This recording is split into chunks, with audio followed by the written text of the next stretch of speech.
Sarap, sarap, sarap. Breakfast today. Slice na langgonisa.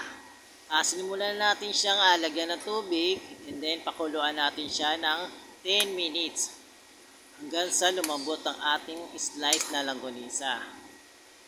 Lalagyan natin siya ng cover.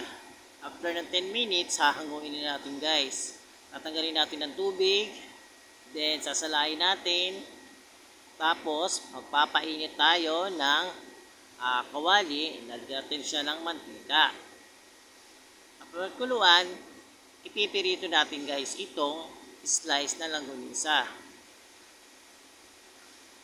Tapos, pirito, kasap ng katambal nito sa sausawan ay kamatis. Maglalag tayo ng kamatis at asin. So, yummy. Yummy na po ang ating breakfast. Sarap, sarap, sarap ang ating breakfast.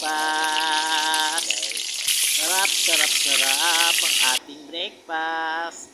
Thank you. Bye.